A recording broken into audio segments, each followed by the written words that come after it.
Hey, good morning, my dear friends and students. I am Sadhna and all of you enjoying mathematics and science with me. नेहमीप्रमाणे enjoy करताय maths आणि science. Pollution हा आपण lesson start केलेला आहे. त्याच्यामध्ये air pollution काय आहे हे समजून घेतो आहोत. तर याच्यामध्ये आपण एअर पोल्युशनचे नॅचरल आणि मॅनमेड रिझन्स हे समजून घेतले आहोत. आता आपण बघणार आहोत पीपिंग इन द हिस्ट्री. तुमच्या पुस्तकामध्ये दोन घटना दिलेल्या आहेत इतिहासात डोकवताना. या घटना तुम्हाला सांगणं अत्यंत महत्त्वाचं आहे. एअर पोल्युशन विषय दिलेला आहे म्हणून या घटना तुम्हाला सांगणं खूप गरजेचं आहे. म्हणजे त्यातून तुम्हाला एअर पोल्युशनमुळे काय काय झालेलं हे तरी लक्षात येणार आहे. सो फर्स्ट तुम्हाला दिलेलं आहे there had been a thick fog in the London due to the air pollution. लंडनमध्ये ड्युरिंग द 5 to 9 डिसेंबर 1952 मध्ये दगडी कोळसा जो आहे आपला त्या दगडी कोळशाच्या ज्वलनामुळे लंडनमध्ये 5 ते 9 डिसेंबर 1952 मध्ये खूप मोठा फॉग म्हणजे काय स्मॉग म्हणजे काय स्मोक प्लस फॉग हे तयार झालं आणि पूर्ण सिटीवरती असं काळं जे धुराचं सावट आहे ते सावरलं गेलं. Smoke plus fog and this situation occurs up to 5 days in that city. म्हणजे 5 दिवसापर्यंत पूर्ण जी सिटी आहे ती स्मॉगने अशी झाकाळली गेली होती. स्मोक प्लस फॉगने असं पूर्ण काळा लेअर तिथे आलेला होता. So this is a one more and again same situation आणि अजून 10 वर्षांनी सेम सिच्युएशन घडली 3rd to 6th डिसेंबर 1962 मध्ये.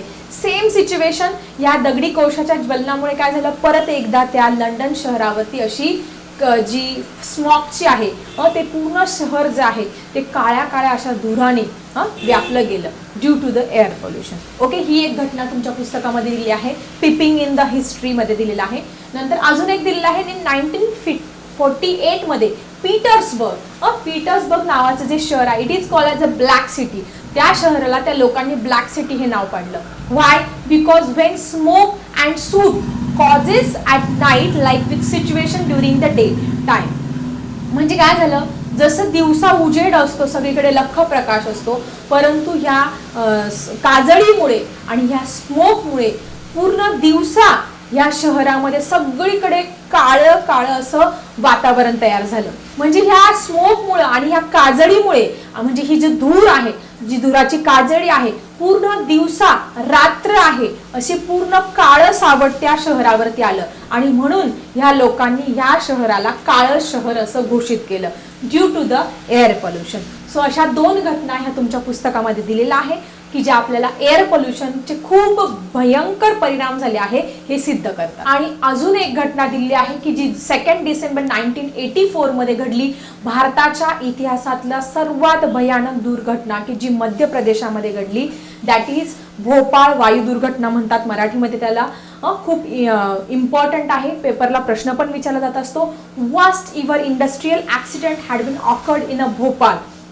काय झालं 2 डिसेंबर 1984 मध्ये जवळजवळ ही जी घटना आहे तिचे परिणाम जोपर्यंत पृथ्वी आहे असं म्हणतात तोपर्यंत तिचे जे वाईट परिणाम आहे ते भोगायला मिळत आहे. 20,000 सालापर्यंत त्याचे इफेक्ट्स आहे.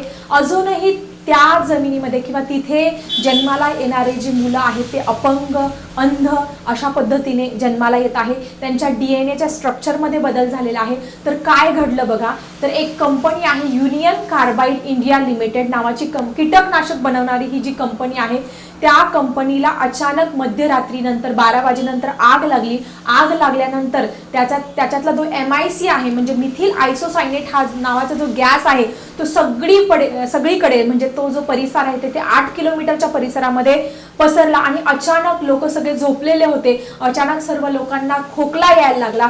त्यांना श्वास घ्यायला त्रास व्हायला लागला. अचानक डोळे सफेद व्हायला लागले. तोंडातून रक्त यायला लागलं कारण ह्या मिथिल आयसोसायनाइटमुळे. आणि जवळजवळ 4 ते 5 तासामध्ये जवळजवळ 8,000 लोकांचा मृत्यू झाला ह्या घटनेमुळे. मग लोकांना वाटलं की मग ते सगळे घर सोडून त्या फॅक्टरीपासून त्या घरापासून दूर दूर पळायला लागले आणि जिथे पाण्याचा साठा आहे त्यांना वाटलं की आपण आंघोळ केल्यानंतर तो जो गॅस आहे त्याचा संपर्क वगैरे तुटेल. पण चुकीचं ठरलं कारण तो जो मिथिल आयसोसायनाइड गॅस आहे त्याचा पाण्याशी पण संपर्क आला. पाण्याशी तो विगरसली रिॲक्ट होतो. त्याच्यामुळे अजून ह्या सगळ्यांच्या डेड बॉडीज तिथे जलाशयाजवळ दिसल्या. सगळीकडे पशु पक्षी प्राणी माणसं या सगळ्यांच्या डेड बॉडीज या कशामुळे या मिथिल आयसोसायनेट गॅसमुळे आपल्याला तिथे बघायला मिळाला. खूप डेंजर दुर्घटना होती भारताच्या इतिहासामध्ये. सो स्टुडंट ह्या methyl आयसोसायनाइड when reacted with the water it vigorously react and it causes the bad and adverse effect on the body. मग अशा पद्धतीने त्यांच्या जीन्स वरती सगळ्या आता सुद्धा त्याचे वाईट परिणाम अजूनही एवढी वर्ष झाली तरी त्याचे वाईट परिणाम हे आपल्याला बघायला मिळत आहेत. तिथली बालकं अपंग जन्माला येत आहेत, शारीरिक त्यांच्यामध्ये न्यूरोलॉजिकल प्रॉब्लेम्स येत आहेत आणि जवळजवळ 16,000 पेक्षा व्यक्ती त्यावेळेस इफेक्ट झाले ह्या मिथिल आयसोसायनाइडच्या गळतीमुळे. अशा काही घटना तुमच्या पुस्तकामध्ये दिलेल्या आहे मुद्दाम तुम्हाला की ही जे एअर पोल्युशन आहे, ह्या इंडस्ट्रीज आहे, याच्यामुळे किती घातक परिणाम होऊ शकतात आणि किती सगळ्यांचा मृत्यू होऊ शकतात, यासाठी तुम्हाला ह्या घटना तुमच्या पुस्तकामध्ये दिलेल्या आहे. स्टुडंट, तुमच्या पुस्तकामध्ये एक चार्ट दिला आहे, तुम्ही बघू शकता 8.4 हा चार्ट दिला आहे. Let see the chart, very important chart आहे.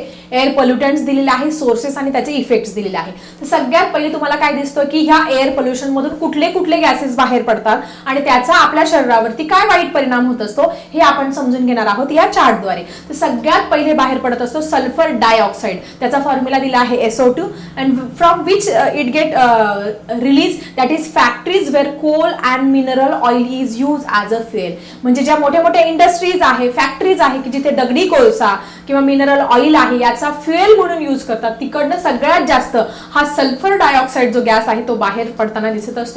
So what are the bad effects on our body due to this sulfur dioxide, that is irritation of the eyes. हा सल्फर डायऑक्साईड जर आपल्या बॉडीमध्ये गेला, आपण कशा वाटे घेत असतो, श्वासावाटे आपल्या आत गेला तर आपल्या ज्या डोळ्यांची आहे खूप आग होत असते. Then respiratory tract get affected, आपली जी श्वासनलिका आहे त्याच्यावरती परिणाम होत असतो. Excess mucus formation is there, we having the cough, we having the very dangerous situation for breathing. आपल्याला श्वास घ्यायला खूप त्रास होत असतो. हे सगळं होत असतं या सल्फर डायऑक्साईडच्या इनहॅलेशनमुळे. म्हणजे पोल्युटेड एअर थ्रू हा सल्फर डायऑक्साईड गेला तर हे सगळे परिणाम आपल्याला भोगावे लागत असतात. The next one is a carbon monoxide. Carbon डायऑक्साईडचा फॉर्म्युला CO2 आहे आणि कार्बन मोनॉक्साईडचा फॉर्म्युला काय आहे तुमचा CO आहे. मग तुमचे जे ऑटोमोबाईल्स आहे, सगळे जे व्हेकल्स असतात, वेगवेगळ्या प्रकारच्या गाड्या आहे, या गाड्यांमधून आणि डिफरंट टाइप ऑफ इंडस्ट्रीज, या इंडस्ट्रीज मधून जो स्मोक बाहेर पडत असतो, it causes the emission of carbon monoxide. मग तुमच्या इंडस्ट्रीज आहे, तुमच्या ज्या व्हेकल्स आहे त्याच्यामधून हा कार्बन मोनॉक्साईड हा स्पेशली बाहेर पडत असतो. काय होत असतं ह्या कार्बन मोनॉक्साईडमुळे, it lower the oxygen carrying capacity of the blood. आपली बॉडीमध्ये सगळे जे बॉडी पार्ट्स आहेत ते अगदी सेफली व्यवस्थित काम करत असतात जोपर्यंत आपल्या प्रत्येक बॉडी पार्टला ऑक्सिजन व्यवस्थित सप्लाय होत असतो. ज्या दिवशी तुमच्या एका हाताला ऑक्सिजनचा सप्लाय काही कारणाने कमी पडला तर तुमचा तो हात पॅरलाइज होणार, किंवा तुमच्या हार्टला ऑक्सिजन कमी, किंवा तुमच्या कुठल्याही लंग्सला किंवा कुठल्याही पार्टला ऑक्सिजनचा सप्लाय कमी झाला की त्यावेळेस आपल्याला हार्ट अटॅक येणार आणि तो ऑर्गन जो आहे तो आपला डॅमेज होणार आहे. मग सगळ्यात वाईट परिणाम हे काय करत असतो हा carbon monoxide, lowering the oxygen carrying capacity of the blood which causes the immediate heart attack. त्याच्यामुळे इमिडिएट त्या व्यक्तीला हार्ट अटॅक येत असतो, त्याचा तो ऑर्गन काय होत असतो, डॅमेज होत असतो. म्हणून कार्बन मोनॉक्साईड, म्हणून तुम्ही जास्त पोल्युटेड सिटीमध्ये गेले किंवा जास्त पोल्युशन आहे तिथे नक्की मास्कचा वापर करा किंवा तुमचा जो चेहरा आहे तो स्कार्फ किंवा कशाने तरी झाकून घ्या, म्हणजे याचा वाईट परिणाम तुमच्या बॉडीवरती होणार नाही. द नेक्स्ट बघू शकतात नायट्रस ऑक्साईड और ऑक्साइड्स ऑफ नायट्रोजन. हे पण व्हेहिक्युलर स्मोक आहे किंवा तुमच्या ज्या इंडस्ट्रीज आहे त्याच्यातून हा बाहेर पडत असतो. It causes the irritation of the respiratory track. तुमची जी रेस्पिरेटरी ट्रॅक आहे, तुमची जी श्वासनलिका आहे त्याच्यामध्ये अशी अगदी जळजळ होत असते जर हे नायट्रस ऑक्साईड प्रोडक्ट तुमच्या बॉडीमध्ये गेले तर. अँड लंग्स वरती याचा वाईट परिणाम हा होत असतो. म्हणून आपण आपलं व्यवस्थित काळजी ही घेतली पाहिजे. प्रदूषणापासून स्वतःच्या बॉडीचं हे प्रोटेक्शन केलं पाहिजे by using the mask. Okay. Then particulate matter is there, for example vehicular and industrial smoke is there, it causes the different type of respiratory diseases. आपण बघतोय 2-3 याच्यामध्ये तेच दिलेलं आहे, कारण तुमच्या वाहनांमधून बाहेर पडणारा धूर आणि इंडस्ट्रीज मधून बाहेर पडणारा धूर हे 3-4 गोष्टींचं रिझन तुम्हाला इथे दिलेलं आहे. Then next one is a dust. वेगवेगळे डस्ट पार्टिकल हे तुमचे गाड्या आहे, तुमच्या इंडस्ट्रीज आहे यांच्यामधून जो स्मोक बाहेर पडत असतो त्याच्यामध्ये वेगवेगळे डस्ट पार्टिकल असतात. And all these dust particle is made up of the silica नावाच्या सिलिकापासून हे डस्ट पार्टिकल सुद्धा बनलेले असतात. And it causes the diseases silicosis. हे जर आपल्या बॉडीमध्ये हे डस्ट पार्टिकल डायरेक्टली गेले तर काय होत असतं, आपल्याला सिलिकॉसिस नावाचा डिसीज होत असतो. सिलिकॉसिस डिसीज मध्ये काय होत असतं माहिती तुम्हाला, शरीरात गेल्यानंतर आपली जी लंग्स आहे, आपले जे फुफ्फुस आहे त्याची कार्यक्षमता कमी होत असते आणि आपल्याला श्वास घ्यायला त्रास होत असतो, आपल्याला हार्ट अटॅक सुद्धा येऊ शकतो. म्हणून ह्या डस्ट पार्टिकल पासून, या पोल्युटेड एअर पासून आपण स्वतःचा बचाव हा केला पाहिजे. Next one, use of pesticide. तुम्हाला माहिती आहे कीटकनाशक आहे, बुरशीनाशक, फंगीसाइड, इन्सेक्टिसाइड, पेस्टिसाइड याचा प्रोलॉंग यूज केला आणि कंटिन्यू आपण त्याच्या कॉन्टॅक्ट मध्ये राहिलं, ते जे आहे बघा, ज्यावेळेस स्प्रेइंग करत असतात, कीटकनाशक वगैरे फवारा करत असतात, त्यावेळेस ते आपल्या शरीरामध्ये आपण ज्यावेळेस इनहॅलेशन करत असतो, आपण हवा आत घेत असतो, त्या हवे वाटे आपल्या शरीरात जात असतात, त्याचा सुद्धा वाईट परिणाम हा आपल्या बॉडीवरती होत असतो. So this is also most important reason for causing the bad effects on a body. Okay, next one is methane. Methane जो गॅस आहे, इंडस्ट्रियल लिकेज झालं किंवा प्रोलॉंग एक्सपोजर विथ मिथेन झालं तर काय होत असतं, it causes the poisonous reaction in a body, it causes the skin cancer. Skin cancer सुद्धा होत असतो ह्या मिथेनच्या एक्सपोजरमुळे, किंवा हे जे इंडस्ट्रीज मधून बाहेर पडणारे वेगवेगळे गॅसेस आहेत त्याच्यामुळे स्किन कॅन्सर होत असतो, किंवा आपल्या जर शरीरात गेला तर आपल्याला अस्थमा म्हणजे दम्याचा प्रॉब्लेम होत असतो, आपल्याला श्वास घ्यायला त्रास होत असतो, रेस्पिरेटरी डिसीजेस हे आपल्याला वेगवेगळ्या प्रकारचे होत असतात. So all these are the different air pollutants, their sources and the effects on a body. मग तुम्हाला पेपरमध्ये सल्फर डायऑक्साईड विचारू शकतात, carbon monoxide, nitrogen oxide, pesticide या सगळ्यांचे काय वाईट परिणाम, काय इफेक्ट्स बॉडीवरती होतात असं विचारल्यानंतर तुम्ही या चार्ट मधली इन्फॉर्मेशन एकदा 2-3 वेळा व्यवस्थित वाचा आणि तुमच्या नोटबुक मध्ये नोट डाऊन करायची आहे. So student, now we have to see the effect of air pollution on plants and animals. आता वनस्पती आणि प्राण्यांवरती काय परिणाम होत असतात या हवेच्या प्रदूषणामुळे, तर वनस्पतींवरती पहिला परिणाम होत असतो. पेपरला 100% हा प्रश्न विचारला जात असतो. सगळ्यांनी हे जे पॉइंट्स आहेत ते नोटबुक मध्ये लिहून घ्या. First one, stomata get close. बघा, तुम्ही पानं बघितली असतील कुठल्याही झाडांची, त्याच्यामध्ये काय असतो, for taking the carbon dioxide, बाहेरचा हवेतला कार्बन डायऑक्साईड अन्न तयार करण्यासाठी, तर त्याच्यावरती एक पर्णरंध्र असतं, एक छिद्रासारखा पोर्शन असतो, त्याला काय म्हणत असतो, स्टोमॅटा. पण कंटिन्युअस त्या पाण्यावरती डस्ट पार्टिकल किंवा डिफरंट गॅसेस एकमेकांवरती थर साचल्यामुळे ते जो स्टोमॅटा आहे तो क्लोज होत असतो. हा परिणाम सगळ्या, आणि क्लोज झाल्यानंतर ते वनस्पती अन्न तयार करू शकत नाही, ते झाड जे आहे ते सुकून जात असतं, मरून जात असतं. So this is the first reason.